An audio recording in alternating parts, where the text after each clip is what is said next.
India alliance के 21 सांसद आज मणिपुर से वापस लौट आए। माफ कीजिए, इंडिया मतलब भारत नहीं, बल्कि इंडिया मतलब 26 दलों का इंडिया अलायंस का डेलीगेशन जो मणिपुर गया हुआ था। बीजेपी की नजर में यह विपक्ष का सियासी पर्यटन था, क्योंकि विपक्षी पार्टियां तब मणिपुर गई जब वहां हालात तेजी से सामान्य हो रहे हैं। 15-16 जुलाई से जान माल के नुकसान की कोई बड़ी वारदात नहीं हुई। हाँ, वॉर जोन बने हैं। चूराचांदपुर में अभी भी अविश्वास गहरा है। डिफेंस वॉलंटियर्स सड़कों पर हैं, होममेड हथियार गलियों में नजर आ रहे हैं। इंफाल से चूराचांदपुर तक क्या है सियासत और क्या है हालात, आप ये रिपोर्ट देखिए और समझिए।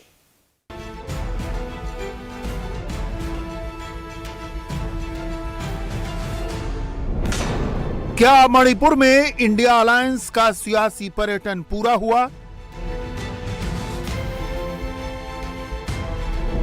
क्या मणिपुर पर इंडिया अलायंस पीएम मोदी को दिल्ली में घेरेगा?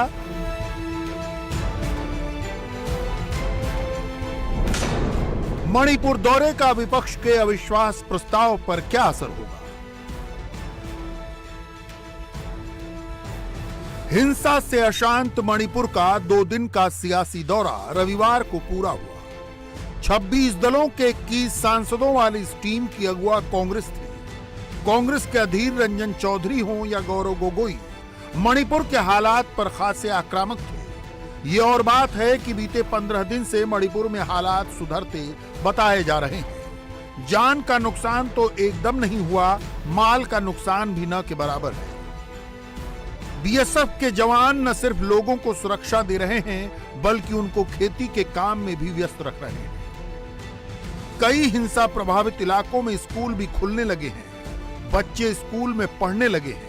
ये इस बात का सबूत है कि हालात में सुधार है। जातीय हिंसा में जुटी गैंग्स थक भी रही हैं और सरकार की सक्रियता से हताश भी हैं। दौरे के दूसरे दिन इंडिया अलायंस ने इंफाल में राज्यपाल अनुसुईया उइके से मुलाकात की। सांसदों ने राज्यपाल को एक शिकायती ज्ञापन सौंपा और सूबे में शांति बहाली के लिए अपील की। अपोजिशन का डेलीगेशन इस समय मणिपुर के गवर्नर से मिलने जा रहा है। 2 दिन की इस मूवमेंट के बाद यहां पर तमाम लोगों से मुलाकात की, रिलीफ कैंप में गए। अब एक एक करके इनकी गाड़ी अंदर जा रही है। एक विज्ञप्ति ये सौंपेंगे 20 सदस्य, ये इंडिया अलायंस का ये डेलीगेशन है जो कि अब यहां से गवर्नर हाउस जा रहा है। यहां पर तमाम बड़े जो नेता हैं अपोजिशन के वो यहां पर आए हैं और स्थिति को सामान्य करने की लगातार कोशिश की गई है। तमाम जो डेलीगेशन है लीडर्स का वो इस समय गवर्नर हाउस में जा रहा है। 2 दिन में अलग अलग लोगों से मुलाकात की, उसके बारे में चर्चा की। अब एक एक जानकारी वो संसद में रखेंगे। विपक्षी सांसदों की डिमांड थी कि राज्यपाल ताजा हालात की सही जानकारी प्रधानमंत्री और गृह मंत्री को दें। इंडिया अलायंस डेलीगेशन के सदस्य और लोकसभा में कांग्रेस संसदीय दल के नेता अधीर रंजन चौधरी का इल्जाम है कि मणिपुर को इग्नोर किया गया। राज्य और केंद्र दोनों की सरकारों ने नजरअंदाज किया, इसलिए हालात ज्यादा बिगड़े। इंसाफ और सद्भाव दोनों बनाए रखने के लिए शांति बहाल रखना जरूरी है। बहुत बुरा सिचुएशन आप खुद देख रहे हैं। स्थिति या कोई स्थिति बोल के कुछ है या सामान्य स्थिति को बहाल करना चाहिए। लोगों के अंदर जो अविश्वास पैदा हुए हैं, डर और भय पैदा हुए हैं, उसको हटाना चाहिए। सरकार को सख्त से सख्त कदम उठाना चाहिए, क्योंकि यहाँ सामान्य स्थिति बहाल हो, यही हमारा मांग है। डबल इंजन की सरकार ये बहाना है। डबल इंजन की सरकार एक इलेक्टोरल मुद्दा है, इसके साथ जमीन का कोई संपर्क नहीं है। ये सरकार की गफलत से सारे कुछ हुए हैं। ये कगार पे पहुंचे सिर्फ सरकार की गफलत से। पार्लियामेंट में सवाल पूछे बिल्कुल 100 बार। ये सिर्फ कानून और व्यवस्था की मुद्दा नहीं है, ये एक जाति दंगा है। और ये सरकार शुरू से अनदेखी करते आज इस हालत में हम लोग पहुंच चुके हैं। आपको दंगों के पीछे कौन है, क्या आपको वो बात अलग, ये सरकार को देखना चाहिए। दंगों के आगे कौन पीछे कौन अलग बात है, लेकिन सरकार फेल हो चुकी है। ये total failure of this government. ये सरकार पूरा फेल हो चुके हैं। शनिवार को इंडिया अलायंस के सांसदों ने 4 राहत कैंपों का दौरा किया। इनमें एक इंफाल और एक मोइरांग में है।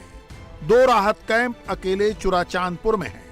चूराचांदपुर ने सबसे ज्यादा हिंसा देखी। यहां कुकी और मैतेई समुदाय सीधे टकराव की स्थिति में थे। अब भी वहां के हालात पूरी तरह सामान्य हैं ये नहीं कहा जा सकता। एक वॉर जोन जैसी स्थिति बनी हुई है। हमारे डिफेंस एडिटर मनीष प्रसाद ने चुराचांदपुर में दोनों ओर की फर्स्ट लाइन ऑफ डिफेंस के बीच जाकर जान हथेली पर लेकर अपनी रिपोर्ट भेजी है। ये देश का हिस्सा मणिपुर है और ये चूड़ाचांदपुर एरिया है जहां पर घरों को राख में तब्दील किया हुआ दिखाई देता है। उसके अलावा जो यहाँ पर विलेज वॉलंटियर्स हैं या आप इन्हें डिफेंडर्स कह लीजिए, वॉलंटियर्स कह लीजिए, वो इस समय अपने साथ ये ब्लैक स्टैलन या फिर जो देसी मेड रॉकेट्स हैं उनके साथ यहाँ पर हैं। पीलराल एक्सप्रेस है ये। पीलराल एक्सप्रेस PRE, उसका नाम तो पीलराल एक्सप्रेस है। ये कितना रेंज है इसका, कितनी दूर तक जाता है? ये रेंज तो 2 किलोमीटर 3 किलोमीटर भी है। हाँ। और इसका इस्तेमाल आप कब करते हैं, क्या किस सिचुएशन में करते हैं? ये इस सिचुएशन इस मणिपुर गवर्नमेंट ने मोर्टर जैसे यूज करने के बाद ये उठाया गया। अब आप यहाँ पर देखें तो यहाँ पे जितने भी वॉलंटियर्स हैं ये BP जैकेट साथ में ये पूरी प्लेट के साथ है। पूरा प्लेट है इसमें? पूरा प्लेट है लोकल वाला। हाँ। और ये सिंगल बैरल गन है। उसके अलावा जो बाकी जो वॉलंटियर्स हैं उनके पास और वेपन्स है। इस जगह पर बफर जोन क्रिएट करते हुए CRPF के जवानों की भी तैनाती है। बायनाकुलर है, बायनाकुलर से ये आसपास की जो लोकेशन है अगर मूवमेंट हो रही है तो उसको देखते हैं और देखने के साथ साथ यहाँ पर अगर जैसे ही कोई मूवमेंट हुई तो उसकी जानकारी सबको देते हैं। और ये इस समय वो विलेज है जो कि पूरी तरीके से एक ऐसा फ्रंट है जहां पर सिचुएशन कब बदल जाए कुछ पता नहीं है। चुराचांदपुर से 45 किलोमीटर दूर ये वो गांव है जिसके दूसरी तरफ दूसरे समुदाय का घर है। इस समय अलग अलग हथियारों के साथ यहाँ डिफेंस वॉलंटियर अपने गांव की निगरानी कर रहे हैं। इस समय हम चूड़ाचांदपुर में हैं और यहाँ पर इस समय अपने एरिया को गार्ड करने की पूरी तैयारी हो रही है। इसीलिए होममेड जो अलग अलग वेपन्स हैं वो तैयार किए गए हैं। इसमें इन जो वेपन्स का इस्तेमाल करते हुए इसमें जो शेल है वो यहीं पे तैयार किया गया है। इसका इस्तेमाल यहाँ पर लगातार उस समय किया जा रहा है जब जैसे ही दूसरे समुदाय का व्यक्ति यहाँ पर आता है और फिर उसके बाद इसको ऑपरेशनली लॉन्च किया जा रहा है। उसके साथ साथ ये दूसरा है जिसको पोजीशन किया गया है। पोजीशन करने के साथ इसका जो ये शेल है वो यहाँ पर है और इसको यहाँ पर डाल के फिर लॉन्च किया जा रहा है। और इसमें बहुत सारी तादाद है, 1-2 नहीं बल्कि बहुत संख्या में इसको तैयार किया गया ताकि ये अपने एरिया को डिफेंड कर सके। वहीं दूसरी तरफ ये जो बुलेट प्रूफ जैकेट्स हैं ये यहीं के लोकल मटेरियल से बनाया गया है। और यहाँ पे जो ये शेल है इस पे यहाँ पे इसको शेल को भी रखा गया है ताकि इसका इस्तेमाल कर सकें। और एक एक करके इस पूरे जैकेट के अंदर ये चारों तरफ आपको शेल दिखाई देगा। तो ये जहां एक तरफ मोटार और जो होममेड तैयार किया है ताकि इससे इस रॉकेट को लॉन्च किया जा सके, वहीं दूसरी तरफ ये वेपन्स हैं, ये सिंगल बैरल, उसके अलावा बायनाकुलर यहां पर मौजूद है जिसके जरिए वो देख रहे हैं। ये और वेपन्स हैं और इन्हीं वेपन्स का इस्तेमाल वो अपने आप को बचाने के लिए कर रहे हैं। और बहुत ही स्ट्रेटेजिक तरीके से इस पूरे एरिया को गार्ड किया जा रहा है, डिफेंड किया जा रहा है ताकि यहां पर कोई दूसरा ना आए। और बफर जोन क्रिएट CRPF ने किया ताकि वो भी यहां पर तैनात रहें।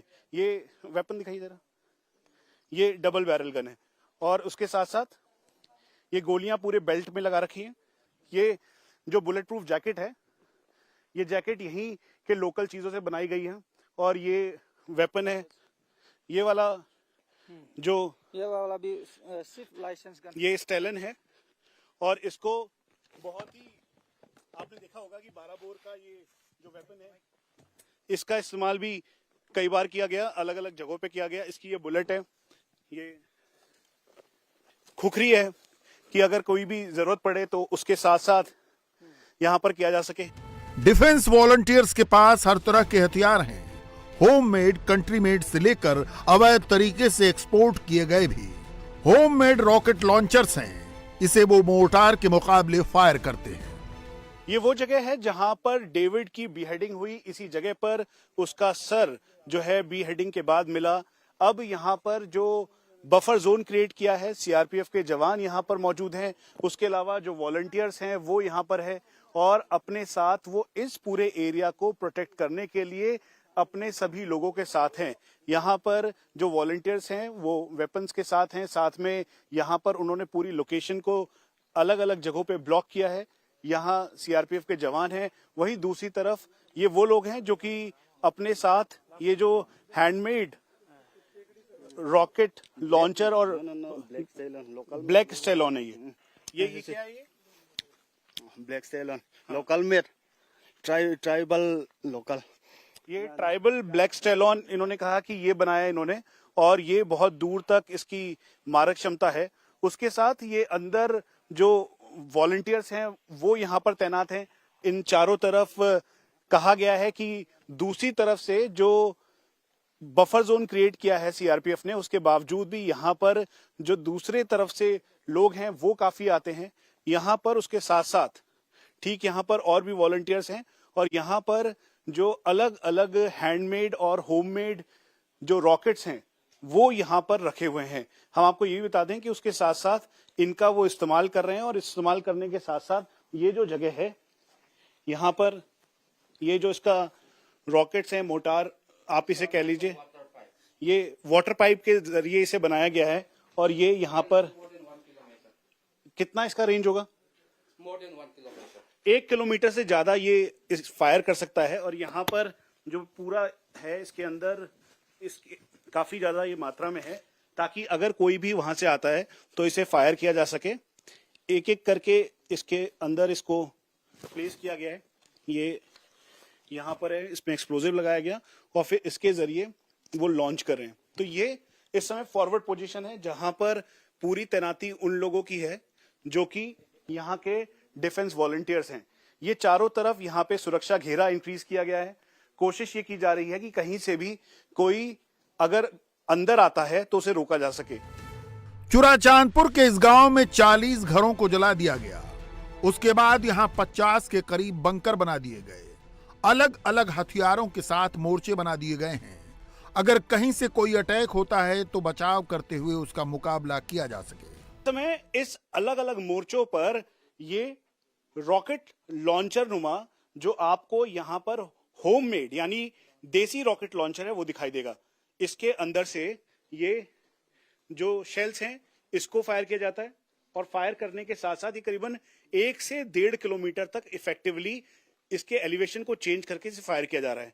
लेकिन सबसे बड़ी बात यह है कि आखिरकार इसकी जरूरत क्यों है और क्यों ऐसा इस्तेमाल किया जा रहा है। इन लोगों ने गवर्नमेंट मोटर जैसे यूज करने के बाद हमारे पास उपाय नहीं है।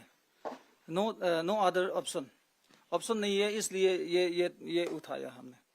क्या वो फायर कर रहे हैं मोटार आपके ऊपर? जो लूटे हुए हथियार हैं वो कर रहे हैं यूज? मोटर सिर्फ 2 इंच मोटर भी नहीं है, अभी तो 5 इंच मोटर जैसे यूज किया था इन लोगों ने। देखें तो इसका 2 किलोमीटर रेंज है और उसके साथ साथ ये है जो कि 1 से 1.5 किलोमीटर इफेक्टिवली एलिवेशन को चेंज कर इसे फायर किया जा सकता है और इसीलिए यहाँ पर इसको पोजीशन किया गया है। तो स्थिति ऐसी है कि अगर जल्द ही इसे नियंत्रित नहीं किया गया तो हो सकता है स्थिति बद से बदतर हो जाए। हालांकि चूड़ाचांदपुर, कोंकोपी और अलग अलग एरियाज में शांति बहाल करने की कोशिश की जा रही है, लेकिन जो बफर जोन है वही सबसे बड़ी चिंता का कारण है। हालांकि जो फैक्ट है वो ये है कि मणिपुर में हालात सामान्य हो रहे हैं। सीआरपीएफ चूड़ाचांदपुर के पूरे मोर्चे पर तैनात है। दरअसल जातीय हिंसा नॉर्थ ईस्ट के लिए नई कतई नहीं है। कभी नगा कुकी संघर्ष होता है तो अभी मैतेई कुकी संघर्ष देखने को मिल रहा है, मगर इस संघर्ष को दिल्ली से विपक्ष ने इतनी हवा पहले कभी नहीं दी। इस बार हवा दी जा रही है तो इसकी वजह साफ है। लोकसभा के चुनाव में 9 महीने से कम का वक्त बचा है। विपक्ष इसमें सरकार को घेरने का बहाना ही नहीं, सत्ता में वापसी का तराना भी सुन रहा है, क्योंकि मामला नॉर्थ ईस्ट का है। कांग्रेस का सफाया कर बीजेपी की सरकार है, ईसाई तुष्टीकरण का खेल है और संवेदनशील आदिवासी समुदाय है। इंडिया टीवी हर वक्त हर जगह डाउनलोड करने के लिए सर्च करें India TV news Google play store या ऐप स्टोर पर।